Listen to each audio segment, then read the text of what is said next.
This is Covering the Spread, part of the FanDuel Podcast Network. We get our yearly dose of delight in week number 9 in the NFL as the Kansas City Chiefs take on the Buffalo Bills. Hopefully a matchup we see twice each and every single year. It is always a true delight, and it is on tap for this week. Chiefs actually favorites on the road in Buffalo for this one. We're going to break down my thoughts on every single game across NFL week number 9, including that one, breaking down my models, spread and total predictions, and my favorite bets at FanDuel Sportsbook. Welcome on into Covering the Spread, a FanDuel Research podcast. My name is JimSannes.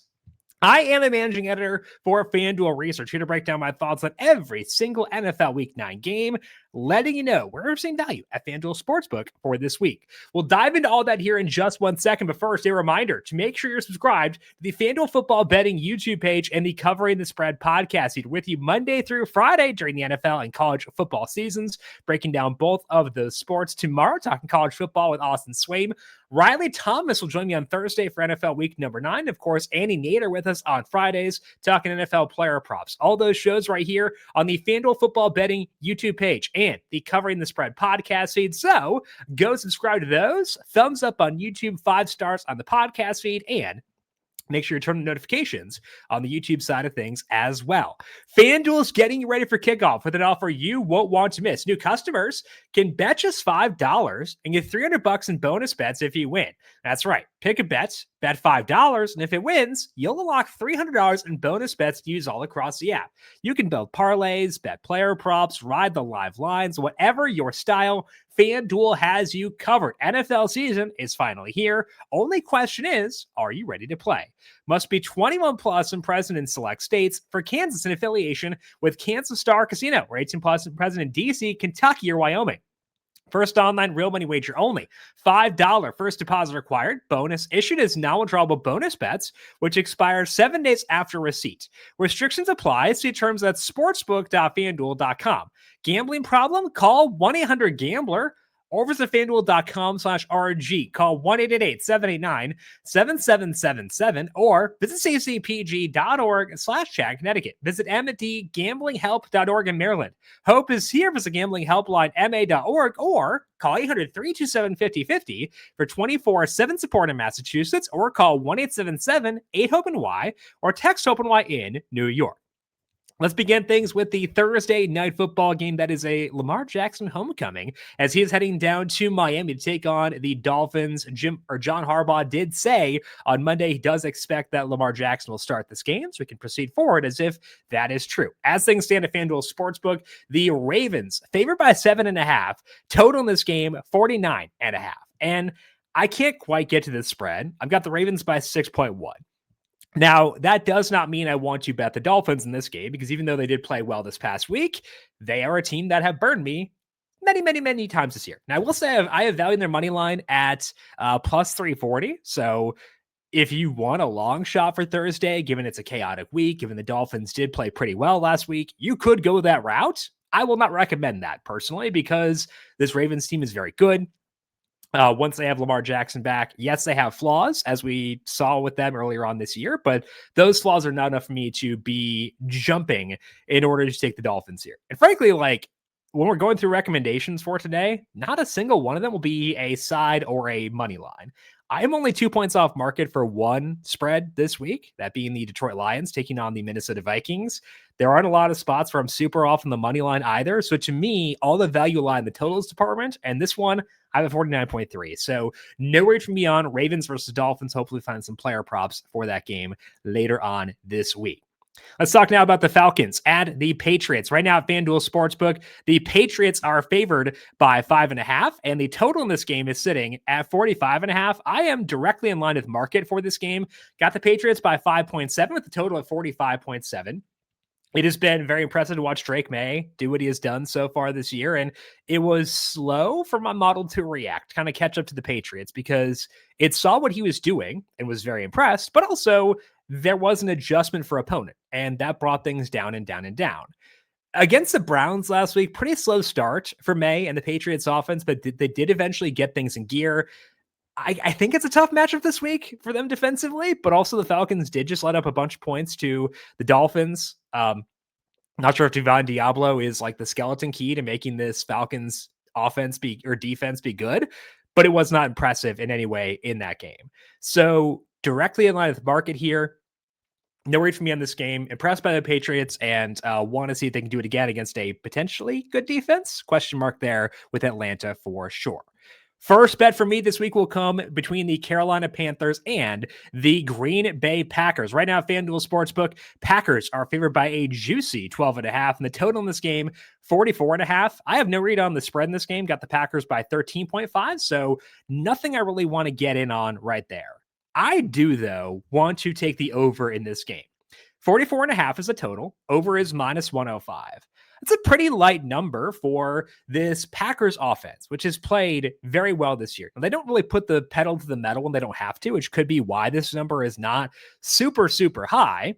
But the Panthers should at least do something offensively. It sounds like Bryce Young will be back for this week, and that should be a good thing for their offense because Andy Dalton was a total mess on Sunday. So if Young can keep them competent, that is one thing. I did put in a downgrade for the Panthers, given that they've got a couple of offensive line injuries they're dealing with right now. Taylor Moton, I don't think will play this game after a concussion this past week. That could downgrade them, but it could also give the Packers shorter fields to work with what I think is a very, very good offense.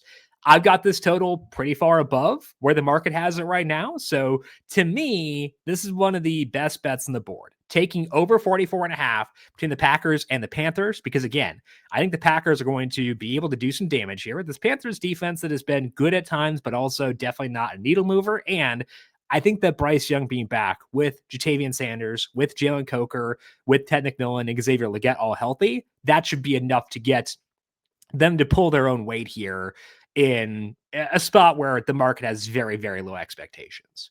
So taking the over 44.5 minus 105 between the Packers and the Panthers. Also liking a bet in the Broncos and the Texans. Right now, FanDuel Sportsbook, the Texans are the slightest of favorites. They are favored by 1.5. Right now, their money line is sitting at minus 118, and the Broncos money line is even money. I think that's right because I got the Texans by 1.7 here. I think the Texans money line was like plus 105 or even money yesterday. Once Patrick Surtain was announced out for this game, potentially going on IR, we did see it flip towards the Texans.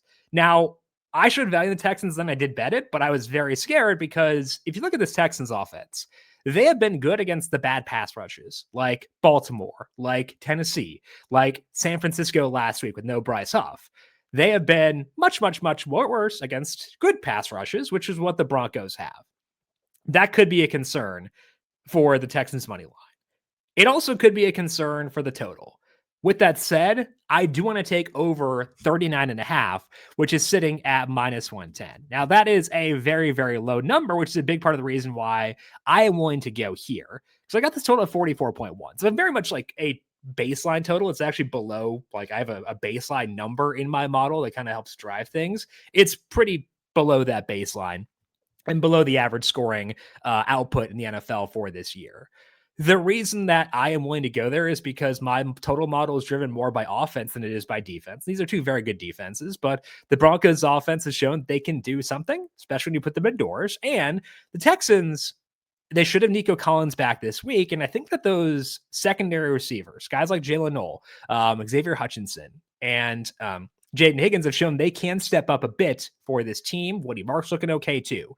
So as long as the Texans can do something offensively, keep CJ Stroud somewhat intact, I do think this total will look very, very low at 39.5. So I have my concerns about the Texans offensive line against this very good Denver pass rush. That's a big concern for me, but I do still think the over 39.5 is a good bet just because that number is so low and both these offenses are good enough to justify a higher total than that. So taking over 39.5 between the Broncos and the Texans as things stand. Next game up is interesting. It is the Los Angeles Chargers taking on the Tennessee Titans. Chargers are 10.5 point road favorites in this game. This game is in Nashville. Does not matter. The indoor team going outdoors, don't care because the Chargers are by 10.5 and total this game is 42.5. I think those are about right. Got the Chargers by 9.6 and the total in this game, 43.9. So it's slightly above market, but the over 42.5 is minus 118. So frankly, I am largely in line with market there. It's just a really big number on the road for the Chargers. But like, we kind of talked about this with the Jets last week. At some point, bad teams become a value. And like the Titans kind of are, because they're going to got this at 9.6. It's not a big enough value for me to actually take that, though.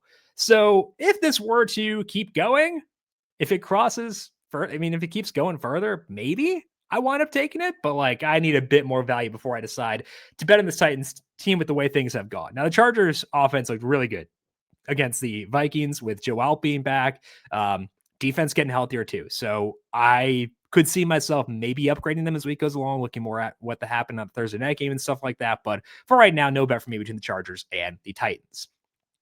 Got the Chicago Bears go on the road, taking on the Cincinnati Bengals right now at FanDuel Sportsbook. The Bears are slight favorites at 2.5. Their money line minus 142. Bengals at plus 120. Total in this game is 51.5. That total is very, very high. I have this total much lower at 44.1. And maybe I'm the dummy here, given that Joe Flacco has made this Bengals offense look really, really good the past couple of weeks, putting up huge points against the Steelers and against the Jets. And the Bears defense stinks. Their secondary is super banged up. But again, it all comes down to the fact that my totals model is driven more by offense than by defense. And neither of these offenses is hyper efficient right now. Caleb Williams has looked okay. Like I think that he's better than what his baseline numbers would say, and I still have long-term hopes for him. But the bare bones of it is the Bears' offense has not been as efficient as you would like.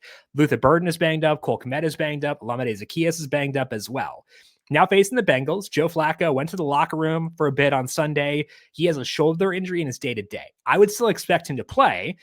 But are you going to put a massive, massive passing burden on Joe Flacco, who is 67 years old and, has a bum shoulder when you're facing a Bears team that you can run on a bit?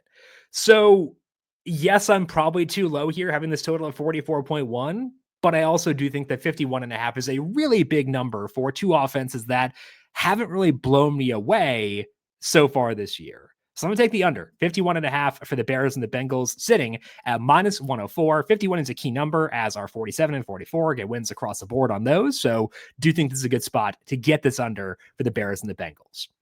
As far as the spread goes, I've got the Bears by 1.1. Again, it comes down to efficiency, and the Bears have been okay offensively. The efficiency has been decent, but not amazing.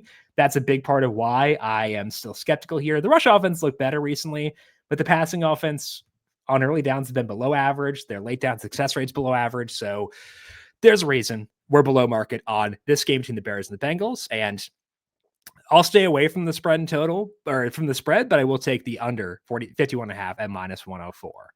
Got the Colts go on the road, take on the Pittsburgh Steelers right now at FanDuel Sportsbook. The Colts are favored by 3 points, and the total in this game is sitting at 50.5.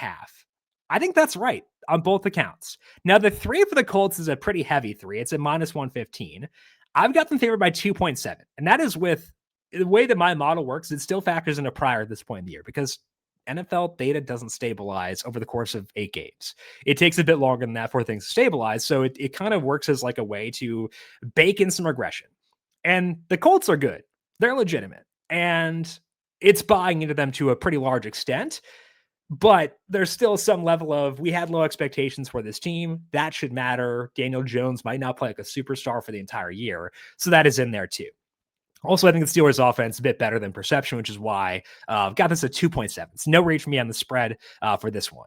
Total I have at 50 dead on. So 50.5 under at minus 120. That makes a lot of sense to me. It should be a really fun game. Excited to talk about this one on Thursday with Riley, but no bets between the Colts and the Steelers. Got the Niners go on the road, take on the New York Giants right now at FanDuel Sportsbook. The Niners are favored by 2.5, and the total in this game, 48.5. Kyle Shanahan was talking yesterday and said that Brock Purdy is not a long shot to play, and they were going to see how he felt on Wednesday. Kyle Shanahan is the worst when it comes to injuries. I can't read him. Usually when he says something, do the opposite. He's been mostly honest with Brock Purdy, saying, hey, he'll miss 2 weeks. He missed 2 weeks. And then, hey, he was a long shot to play last week, didn't play last week.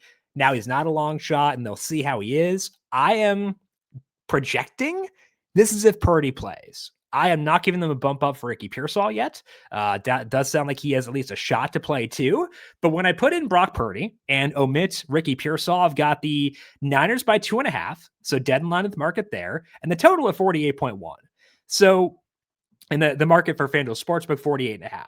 So because I am in line with market and projecting Purdy to play, that kind of tells me he's probably going to go for this one.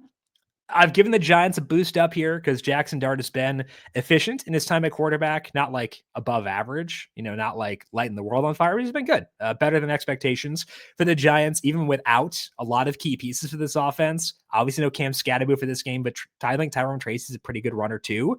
So they got Darius Slayton back. That's their D threat. Wan'Dale Robinson, Theo Johnson. The pieces fit pretty well together. I am unlikely to have a bet in this game, but I'm actually pretty excited to watch it. I like both these teams. So should be a fun one, even though it's not the preseason matchup we would have been super jazzed about. But in line with market here for the Niners and the Giants. JJ McCarthy back for the Minnesota Vikings. They'll be taking on the Detroit Lions for this week. And 8.5 points the spread here in favor of Detroit, and the total is at 47.5. I got my total at 49.2, so slightly above market here, in part because I have higher expectations for this Lions offense. I've got them favored by 10.6 in this game. What this says to me is that the Lions could be a pretty good teaser leg. 8.5 gets you across both 7 and 3 if you were to tease that down 6 points. So they could be a consideration there. Also showing a bit of value in their money line at minus 430. I know a lot of people like to put in legs that are somewhat likely to hit into their parlays and stuff like that. I think the Lions would be a candidate there at minus 430. And it's not an anti-JJ McCarthy thing. Frankly, I think that this whole like soft benching discussion was relatively absurd because we've seen high ankle sprains on quarterbacks last for a very long time in the past. Like there was a year, I don't remember which, in San Francisco where Jimmy Garoppolo missed like half the year with a high ankle sprain. I think that it's been pretty legitimate. And they didn't want to mess up their hopefully franchise quarterback's long-term projection just to get him back out there for some games in the year that they're probably not going to win the whole thing. They can get an evaluation of him and see what he looks like. So I don't have a low opinion of JJ McCarthy. I think that frankly, it's kind of let the Vikings number run as is and see what happens. But I just love this Detroit team. They're playing really good football. Jared Goff has had a lot of success against Brian Flores defenses because he loves to throw the football over the middle of the field, and that's where the Flores defense is most susceptible. So I think that this makes a lot of sense. Again, Lions minus 8.5 is, if you force me to pick a side, I would go that direction for this week. Do think they're a decent teaser leg. I've not found a second teaser leg, so it's kind of pointless to look at them, but like could be a good teaser leg at minus 8.5. Don't mind the money line at minus 430, but for me, overall, not screaming value in this game. Do like a bet in the next game. That is the New Orleans Saints taking on the Los Angeles Rams. Right now, FanDuel Sportsbook, Rams favored by 13.5, and the total in this game is at 44.5. Don't want to take the spread. Got that at 13. I do, though, want to take the over 44.5 at minus 105. Because this Rams offense is going to drop the hammer on the Saints defense. Now, the Saints defense, to its credit, has not been terrible this year. Relative to expectation, thought they played pretty well against Baker Mayfield this past week, but that was against a team that's pretty banged up. Whereas the Rams are healthy. Puka Nacua should be back. They might get that offensive line healthier than what it's been so far this year, and they are rested coming off the bye. So the Saints defense, which is okay, I think has a shot to get lit up in this game. Tyler Shuck, if he does start for the Saints, could give the Rams some short fields. My model was not super high on him coming out of college. It sounds like they weren't super high on either, given the fact they decided to start Spencer Rattler over him. So I think we could see some short fields for the Rams in this game, and short fields lead to points lead to kickoffs lead to shorter fields too, based on the way things have played out so far this year. So to me, it's a cascading effect, liking the over in this game. You could say, hey, just take the Rams team total over instead, but the scoring expectations for the Saints are so low, they don't need to do a whole lot to pull their weight here. So I will take the full game over 44.5, sitting at minus 105 at FanDuel Sportsbook. And again, I am in line with the market on the spread here. I think that this juicy spread is very much justified. Got the Jaguars go on the road, take on the Las Vegas Raiders right now at FanDuel Sportsbook. The Jags favored by 3. Total in this game is at 44.5. I show a bit of value in the Raiders money line at plus 146. It is a very scary bet to make because I don't know if Jacoby Myers will be here.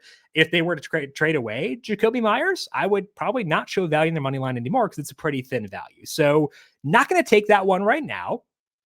I might not even take it if Myers is there on game day because I don't like the vibes around this Raiders team. So don't really want to go that way. The bet I do like here is the under.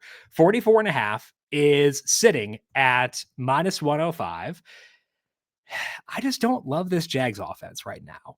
And frankly, my enthusiasm for them did not increase during their bye week because there were weird stories about how they could look to trade Brian Thomas, and Liam Cohen did dismiss those rumors yesterday. But like, you typically don't say that about a second-year receiver who was a superstar as a rookie. Something is off with this Jags offense. I don't really know what it is. And maybe they go on the road, take on the Raiders, and it's all well and fine. And maybe Max Crosby gets traded, or I know he doesn't want to, but like maybe he gets traded. Maybe that knee injury they sustained before their bye week carries over, and maybe the Jags do light it up. I don't feel great about that. But also don't feel great about this Raiders offense because the Jags defense has been decent. They have forced some turnovers this year, but also when you look beyond the turnovers, they've been above average against the pass too. So like they've been respectable overall. And to me, that says probably not going to see a whole lot of points in this game. I had this total of 41.6, so pretty good amount below market given how low this number is. I think it should be a bit lower. Not enthused about either offense. Weird vibes with both these teams, especially on the offensive side of the football. So I'm okay taking the under between the Jags and the Raiders. Think that should be a bit lower than 44.5. Again, sitting at minus 105 at FanDuel Sportsbook. As far as the spread, again, I got the Jags by 1.7. So bit of value in the Raiders, but don't want to take that given the trade winds of blowing on that side. All right, let's break it down now. It's the Chiefs at the Bills. And as mentioned, the Chiefs are actually road favorites in this game.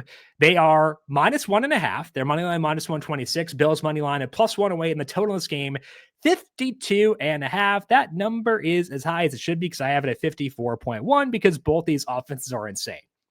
Now, I was honestly a bit surprised to see that the Chiefs were favored in this game, given the Bills did just blow out the Panthers this past week, and that Atlanta loss is pretty far in the rearview mirror right now. So I was a bit surprised to see the Chiefs be favored in this game.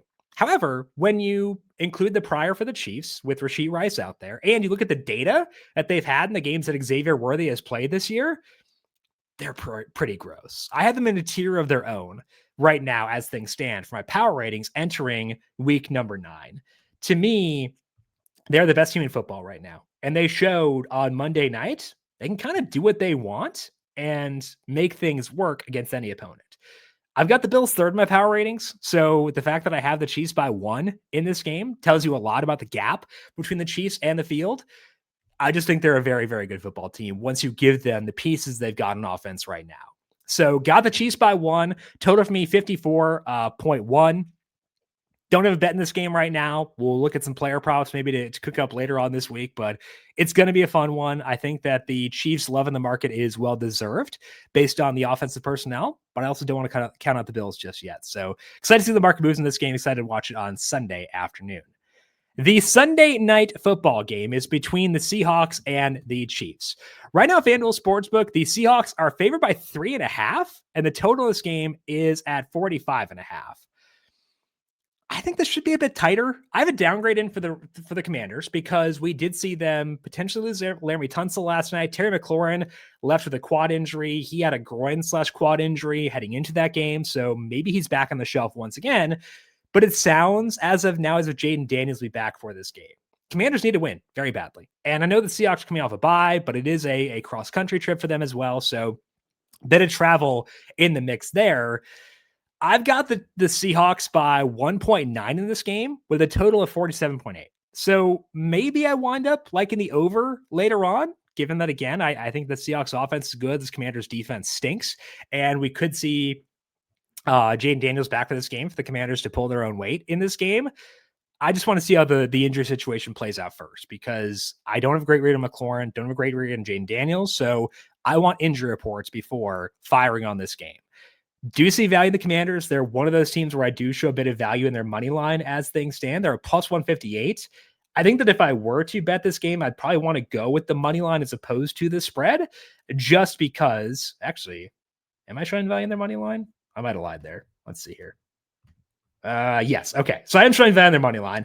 But I'd want to go that way versus taking the points because I think there are a lot of situations where they are non-competitive in this game. The Seahawks are really good. And again, this defense is bad. So if I were to bet this one, I'd want to go with the Commanders money line. I'd want some good news on Jaden Daniels and hopefully McLaurin and Tunsil first. But right now we'll pass on that one because I want some further clarity on that one. Again, I had the Seahawks by 1.7, total of 47.8. So some value in the Commanders, some value in the over, but want to get a better read on the injury situation for the Commanders first. Final game of the week is between the Arizona Cardinals and the Dallas Cowboys. Right now, FanDuel Sportsbook, Cowboys favored by 3. It's a very light 3. It's actually even money, so almost 2.5 there. And the total in this game is 53.5. I can't get to that total. I'm at 50.7. That's a very high number for me for a game with a tight spread, though. So I've been bitten by betting unders in Cowboys games enough this year where I'm just going to pass. Going to ignore the value there. Maybe we'll talk about it on Monday with the Monday Night Football preview, but frankly, not super interested in taking that under there. I got the Cowboys by 2.6. I'm assuming that Kyler Murray will play in this game. It's interesting with the way things stand. I still think he's an upgrade from Jacoby Brissett, but hasn't really looked like it the past couple of games. So it's a weird spot for the Cardinals coming off bye. Sounds like they'll get Trey Benson back for this game as well. We just haven't seen the ground game look very good this year. There were some changes to their coaching personnel last year. One of the coaches went to Dallas and has helped catalyze that running game there. I can't get a good read on them. I'm not showing a ton of value outside of the under here, so I'm happy to set this one out. Maybe we'll find some value in the prop market on Monday, but no read for me in the spread of the total. Again, Cowboys by 2.6, total 50.7 for me. Just annoyed getting burned by betting unders in Cowboys games this year, so we'll pass on that one unless it goes up a bit before we record on Monday. That is all that we have here for today on Covering the Spread. Again, back for the full preview in NFL Week number 9 on Thursday with Riley Thomas, College Football Week 10 with Austin Swain tomorrow, NFL Player Props with Andy Nader on Friday. All those shows on the FanDuel Football Betting YouTube page and the Covering the Spread podcast. So you go subscribe both those places. If you like what you hear, leave us a 5-star rating and review or a thumbs up on YouTube. And again, appreciate all of you tuning in as always. If you got any questions for me, I am on X and Blue Sky at JimSannes, on Threads at Jim.Sannes, and at FanDuel Research. You can find on X at FanDuel Research. Big thank you to our YouTube producer, Justin Lane, for his work on the video side of things. Thank you, Justin, as always. And thank you to everyone for tuning in. Good luck to you with your bets in NFL Week 9. Back again tomorrow, talking some college football. This has been Covering the Spread, a FanDuel Research podcast.